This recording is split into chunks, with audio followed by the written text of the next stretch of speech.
Sa naging sistema doon sa insidente na dinalaw ho kami ng congressman vlogger na Tigagapan.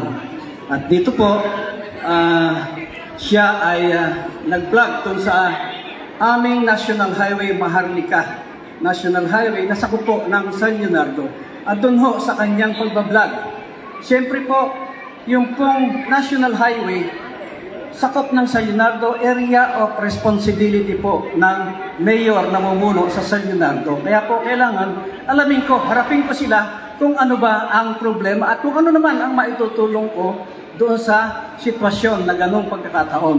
Ang problema ho, nung dumating ako, nakaharang na lahat yung sasakyan niya, sa gitna na siya ng kalsada at nagdiditi pa, nagagalit at hindi ko po madinig yung sinasabi dahil medyo malayo ho. Ito ho at saka yung gate na yon. Medyo nagkakatanawan lang. Kaya hindi ko alam na nagmumura na pala, nagbablog lang. Kaya nilalapitan ko ho, kaso ho, ando naman lahat yung kanyang mga bodyguard, yung mga goons at isang rekwa na mga polis. At andun din po yung PD na tinawagan pala niya agad para makasama din doon. Siyempre po, akong alam. Ang alam ko lang, tinawagan ako ng isang tao, andun si congressman vlogger, nagdiditi pa sa proyekto. Ngayon po, nagkita kami doon. Sabi ko, tapusin na lang natin dito to kung ano problema. Pero siyempre po, kung alam ko nagsisigaw, nadidinig ko na po yung sinasabi nung papalapit ako, na hinarang naman kami ng mga pulis. At sabi po ay, ito, itaga nyo sa bato. Hindi ako aalis dito. Bakit pinatigil yung proyekto ko? Bakit in-stop yung pagawain dito sa San Leonardo? Sabi niya, may nakapanood ba sa inyo ng Facebook Live video? O merong isa doon? Meron pa ho bang iba? 10, 5, 15. Sasabihin ko na yung iba, nadinig ko. I-correct nyo na lang ako. Ano ho? Ang sabi niya, kasok dulang. Itawag ko yung pick-up na yun na humarang. At inipinahinto yung aking proyekto, hindi ako alis dito, itagan nyo sa bato. Tama ho ba? Nabungi ho yung pagkakataga sa bato. Sabi niya, sa sarili niya, at doon sa vlogger, hindi siya aalis doon sa lugar na yon. Itagan nyo sa bato, susumbong ko kayo sa tatay ko. Ganun po ang sistema. At nung bandang huli naman, binago na naman. Aalis ako rito, pero sabi niya, babalik ako. Aalis ako rito kung aalis din si Mayor Elan doon sa kinatatayuan niya. Tama ho ba? Nadinig niyo ho ba yun? Paano ho? Nadinig? Tama ba yung sinasabi ko? Tama po. Yun. Mukhang itong uto nito, mukhang wala na sa katinuan. Kasi ho, paano ako aalis doon sa San Leonardo? Tiga San Leonardo ho ako. Abay, sila ho, doon sa mukha niya, doon sa harap niya, yung palang hong engineering office namin, pinatigil yung proyekto niya, doon sa presensya niya. Hindi pa ho si Mayor Elan yun. Yung palang hong engineering office. Dahil, hindi ho sila nakiraan at hindi ho nag-submit ng requirement. Yung pong ating bawat munisipyo, meron din pong mga ordinansa. At yung pong DPWH, meron pong department order na kailangan, kung ano man yung gagawin mo, pagpulungan nyo, kung ano yung huhukayin nyo doon, at baka maapektuhan yung highway, maapektuhan yung mga converts or PLDT, yun pong nakabaon na supply ng tubig, baka maapektuhan. Kaya andun lang ako. Yun ho ang umpisa. Sila ang nagpunta, sila po ang nagpataga sa bato, at matagaan ang bato ito atin.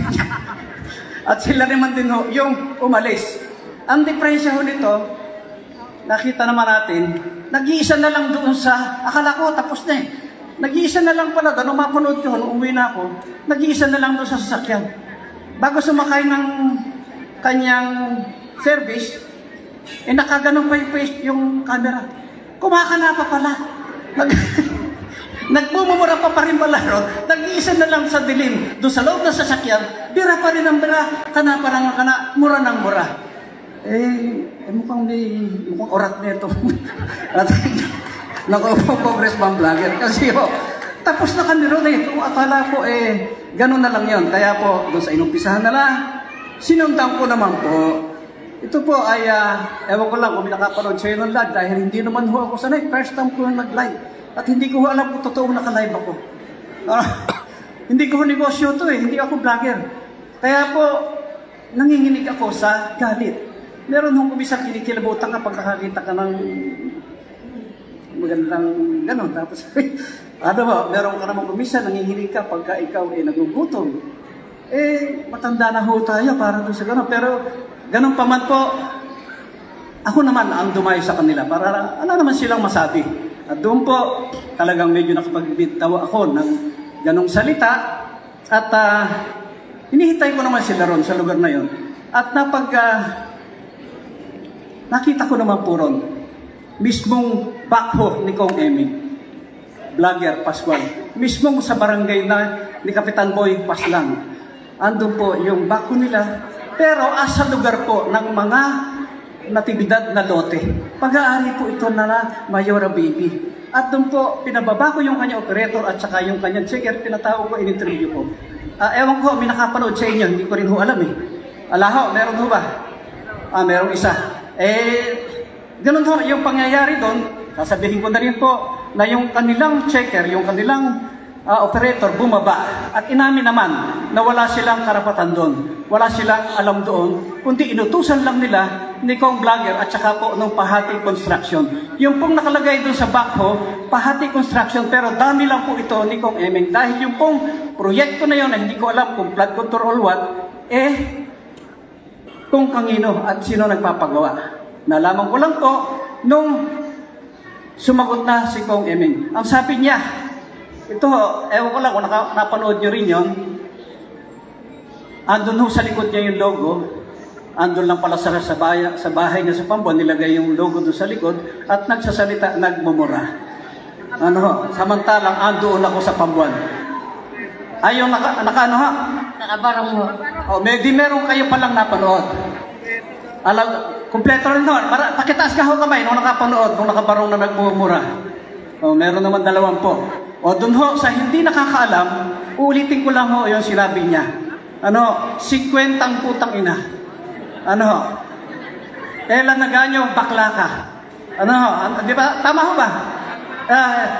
Ela Naganyo, hindutan, sabi niya.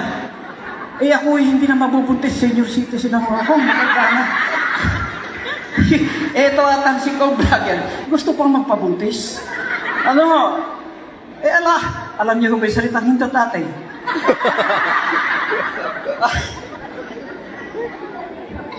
Ano yung salita ba? Paano ba yung hindot? Paano ba yun? Siya ho nagsabi nito, hindi naman ako, nakamaskara naman kayo, hindi kayo patatawag. Bad words po yun. Parang mahirap magsalita dito. Pangit po kasi pag i-describe ko, napakapangit. Ay! Paano ho ba pag describe nun? Yung bang ganon? Or yung... Hindi ko, tama ho ba? Pero hindi ho ako nagsabi siya, hindi ho, tama ho ba? Yung ganong salita, nasa kongreso or sa bahay ka na sa likod mo yung logo, katanggap-tanggap ho ba sa distrito natin? Tama ho bang huwaran ng ating mga kabataan? Kung gusto nyo ng ganon, doon na lang sa bahay nila o kaya doon sa girlfriend niya.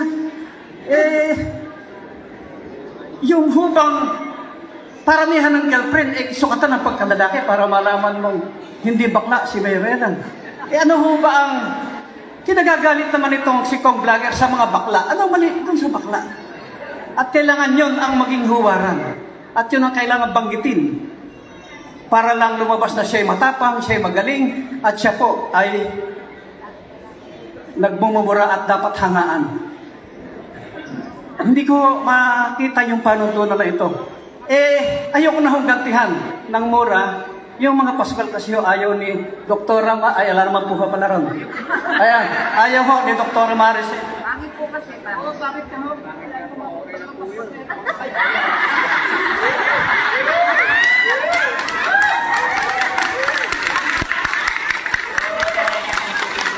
Hindi ko na mamurahin, hindi ko na din sasabihin sa kanilang mga putang ina nila. Ayokong gayahin dahil Ay, hindi naman ako ganun katatapang. Hindi ako ganun kagagaling dahil ito po mga professional vlogger. Si Ellen ho, nangangatwiran lang, sumasagot lang.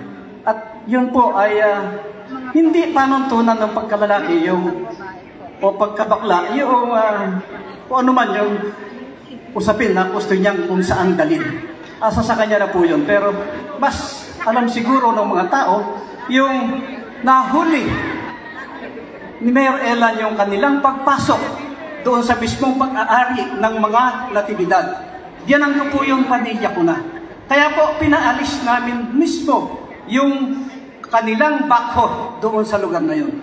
Nung sumagot ho itong vlogger, ang sabi ho, sakop daw ng ilog yun.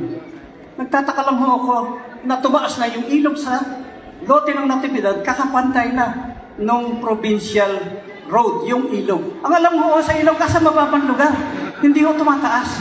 At hindi po ito po pwedeng ipasukat yung lote ngayon ng natibidad pag hindi po pumapayag si ilog. Hindi ko alam kung sino may-ari ng ilog na sinasabi ni Kong Vlogger. Kaya po, sabi niya, isusubo ko kayo sa tatay ko, sakop ng ilog yan. Hindi ka... Ano po mga tao nito? Kaya po tayo ay pinakita natin na hindi po tayo dapat matakot. Gasino na po yung mga tiga-Pambuan na inagawan nila ng lote, yung pinagtayuan po ng palasyo ni Kong Vlogger Pascual. 1.8 hectares po yun. Pinalayas lahat yung mga squatter na dating nakatirik doon. Wala hong nakareklamo, wala rin hong nakapagsampa ng kaso. Yung pong inagawa ng mga lote sa Pambuan, yung mga tumana, pinahukay na yung buong Pambuan. Yung pong kasalukuyang inaagawa ng lote doon sa Makapaklay at sa General Tinio, tabi ng Minalungaw, yun po, kaawa-awa yung kalagayan. Lumapit po sa kung kanginong mga tao yung mga inagawa ng lote, wala pong nais tumulong. Si Mayor Ellen lang po ang tumutulong at si Mayor Ellen lang din po at si Doktora ang tinatayuan. Sa ngayon po, yung may kasunod na kung na-interview naman kayo ni ng mga kay Carex Kayanong, kay Katujing, pwede mo na ba i-play kahit yung boses lang? Kasi baka akala nyo, ako lahat ang may gawa-gawa. Paki-play mo nga yung kay Tunying at saka kay Carex.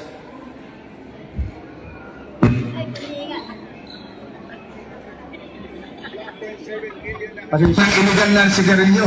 Sino bang may-ari ng mga sigarilyo na yan? Yung mga iligal na sigarilyo? Yung bang, ano ba, yung nahuli sa Kabanatuan? Natukoy na ba kung sino may-ari? Sinong congressman may-ari nun? Ay, sinong may-ari nun? Walang nahuli. Sino ang nasa likod? Sinong congressman? Congressman ba? Sinong congressman? Ay, di ba nasabi ko na naman Ano ba ang negosyo ni Pong Eming? Ang negosyo mo nito yung mga fake na sigarilyo. Nahulihan mo sila ng pagawaan ng fake na sigarilyo andun yung mga Chinese sa Pambuan mismo sa barangay ng kanyang ama, si Kapitan Boy Pascual, Boy Pascual. Apa, Mayor, teka lang, matarap ko kayo saglit. Kahapon parang may na-checkpoint dyan sa Saragossa, yung mga peking sigarilyo, na chinepoint siya. Ayun nga po, at mapalad po tayo dahil doon sa Saragossa na yun, halagang 1.7 million ang nahuli. Yun po ay ang partner po doon si Pong Eming Pascual at saka po si Mayor RBR ng Cabiao. Kung matatandaan niyo po, nahulihan din si RBR ng fake na sagawaan ng sigarilyo mismo sa Cabiao. Yun po yung galing sa Pambuan Gapan na pinagsososyohan nila ni Kong Eming. Kaya ito po galing sa kanila, sila ang protector, sila negosyante, sila rin po ang nagpapatakbo. Kaya po yung kanilang mga yaman, hindi po mailahat. Sabi na po ni Congressman Antonino, ang issue dito, saan ang galing ang yaman mo? Nakapagpagawa ka ng palasyo sa Pambuan. Sino ang binilang mo ng lupa ron kung di mo pinalayas lang yung mga squatter? Matindi pala yung Ellen na ganyo, Kumbachero. Diretso sinabi, ang may-ari daw ng mga illegal na sigarilyo, si Eming. Si Eming, saka yung mayor ng Cabiao. Si Mayor Rivera, yan ay kasi lang. Kinumpirma niya yung mga matagal ng kumakalat na report. Oo, matindi itong talaga. Yun po ang katunying at sa 2x2 ano na nga kataberna. Jerry Baha. Ito ho ang katunayan, talagang hindi sanay si Mayor Elan sa pag-vlog. At dito nga ho, parang wala namang kaming follower, wala namang kaming troll, o wala namang kaming tiga-ayuda. Maaaring kayo pa lang kung halimbawa po, papayag kayo at hindi kayo matatakot na patawag doon sa gapan. Pwede ho ba kayong maging kasama at agapay ni Mayor Elan doon sa pagla-live at magla-like and share? Pwede ho ba?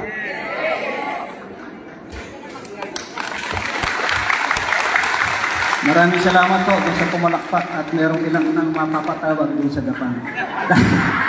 Dahil po doon sa gapan, may nag-file hong 60 na konsehal ng candidacy nitong nakaraang filean ng COMELEC.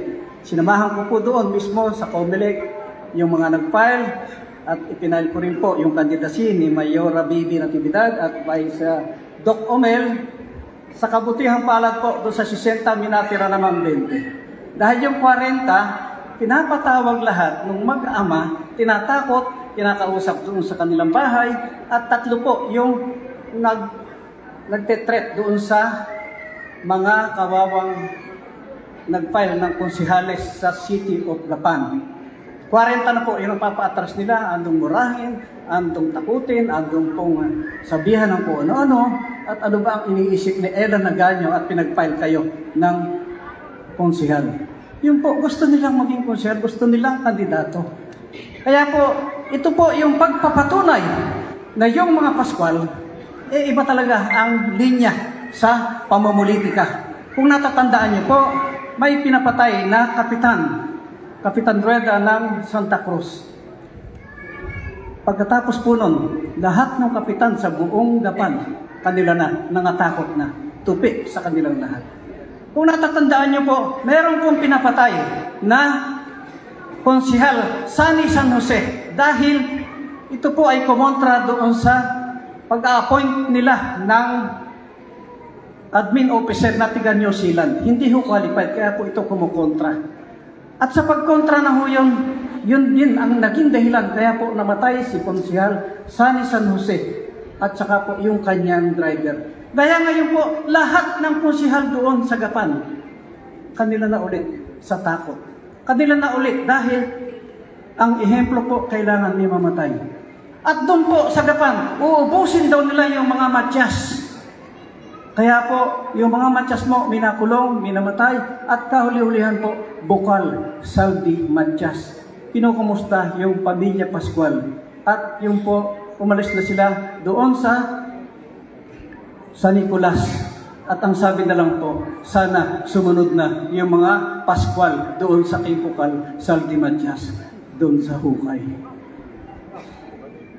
Naintindihan niyo ba yung sumunod na sana yung mga Pascual? Mayor. Hindi napanood akong vlog. Ano ho ba yan? Sabi niya, kayo tumatakot sa mga taga San Leonardo. Pero kung napanood niyo. Meron pa raw ho. Itutuloy ko lang ho. Sabi raw ho, ako yung tumatakot sa mga taga San Leonardo. Wala ho akong tinakot doon kahit isa. Yung vice mayor ko na pinangakuan ng milyon-milyon, pinangakuan ng suporta na hindi naman tinotoo, hindi naman din ibinigyan. Pangako lang kasi gusto pagyan pa siya eh. Umatraso sa sarili niyang kaparaanan. Nakiusap yung kanyang mother na siya may sakit, magpagamot na lang sila, at huwag na kaming maglaban ng aking vice mayor, nakalaban naman ng aking anak. Kaya po, maraming salamat po sa aking vice mayor. Pusa po yung pag-atras, pinagbigyan po yung aking anak. Kaya po, wala nang kalaban yung aking anak doon sa Senado, si Mayora. Meron hong mga 2 o 3 matras na konsihal, dahil wala na nga ho silang nakatita na ulo, kusa din ho yun. At doon po, sa lahat ng barangay, may kalaban na ang mga dalananing kapitan. Natalo pa nga ho kami doon sa 2 barangay. At ni isa ho, wala akong tinakot, wala akong pinatras. Karapatan ho nila yun. Respetuhan ho natin ang karapatan at hindi po ganyan ang ugali ni Mayor Elan. Wala ho akong pinapatay ni isang bukan, ni isang kapitan, konsehal o kaaway doon sa San Leonardo. At doon po, halos 15 taon na kaming nakaupo. At meron na po tayo na ipagawang ospital doon. Sila ho, gumagawa pa lang, pangako pa lang.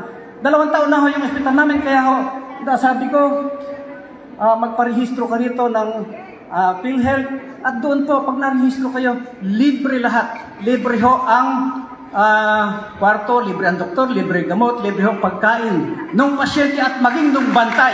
Kaya bawat pasyente ho magsama na ng 10 bantay, ililibre ho doon. Kung 1 linggo kayo ron, libre ho lahat. At yung pong cesarean doon, yung mga nagkakabuntis, doon na ho mga naka-cesarean, libre ho, sagot ni Doktora at ni Mayor Elan. Kahit ho, si Mayor Elan, wala namang kinalaman sa pagkabuntis, inilibre ho namin. Yung nanganak,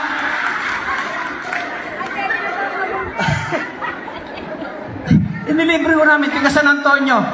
Hindi ko na ho sasabihin yung pangalan, baka yun hong secrecy, yung privacy. Baka akala may relasyon pa kami ng tiga San Antonio. Doon ho nanganak sa San Leonardo. Yung mga nadidengue, level 1 na ho yung ospital namin. At doon ho si Mayor Elan at si Doktora namimigay ho ng tinatayuan ng mga barangay hall. At yung pong Tagumpay Elementary Science School, Tagumpay Elementary at High School, Special Science, yung pong bagong kolehiyo de San Leonardo, na meron ng first year at second year na criminology. Yun po, yung mga lote nun, binigay lang namin ni Doktora. At yung pong poblasyon, National High School ng buong San Leonardo, binigyan din po namin ng lote kaya nakapagtayo.